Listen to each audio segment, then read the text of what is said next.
Hi friends, please subscribe to Amravati Media and press the bell icon for more latest updates. Jagan ఓదార్పు యాత్ర ఇది correct time కాదేమో. YCP అధినేత జగన్ త్వరలోనే ఓదార్పు యాత్రకు రెడీ అవుతున్నారని పార్టీ వర్గాలు చెబుతున్నాయి.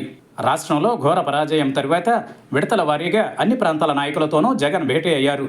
ఈ సమయంలో ఏం చేస్తే బాగుంటుందని ఆయన వారితో చర్చించారు. మెజారిటీ నాయకులు ప్రజల్లోకి వెళ్లడమే బెటర్ అని సూచించారు. దీంతో మరోసారి ఓదార్పు యాత్రకు రెడీ అవుతున్నారనే సంకేతాలు బయటకు వచ్చాయి.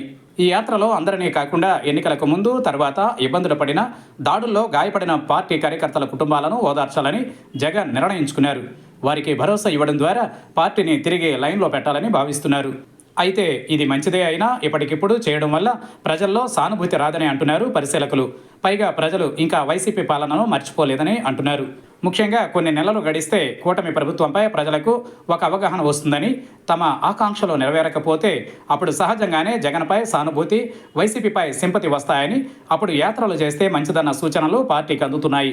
అలా కాకుండా ఇప్పటికిప్పుడు యాత్రలు చేస్తే ప్రజల నుంచి స్పందన లేకపోగా అధికార పార్టీ నేతల నుంచి వ్యంగ్యాస్త్రాలు కూడా వస్తాయని చెబుతున్నారు. ఇక పార్టీ కార్యకర్తలు కూడా ఆగ్రహంతో ఉన్న నేపథ్యంలో సహకరించడం కూడా కష్టమేనని అంటున్నారు. ఇప్పుడు వైసీపీలో ఒక సంధి కాలం అయితే నడుస్తోంది. ఓటమి విషయంలో నాయకులు ఒక రకంగా ఉన్నారు, కార్యకర్తలు మరో రకంగా ఉన్నారు. ఈ పరిస్థితి చల్లారేందుకు, నిజానిజాలు వెలుగు చూసేందుకు కొంత సమయం పడుతుంది. అప్పటి వరకు వేచి చూస్తే జగన్ విషయంలో కొంత సానుభూతి పెరిగే అవకాశం ఉంటుందని చెబుతున్నారు. ఈ క్రమంలో అధినేత ఓదార్పు యాత్రల విషయంలో ఆచితూచి అడుగులు వేస్తేనే బెటర్ అని సీనియర్లు కూడా సూచిస్తున్నారు.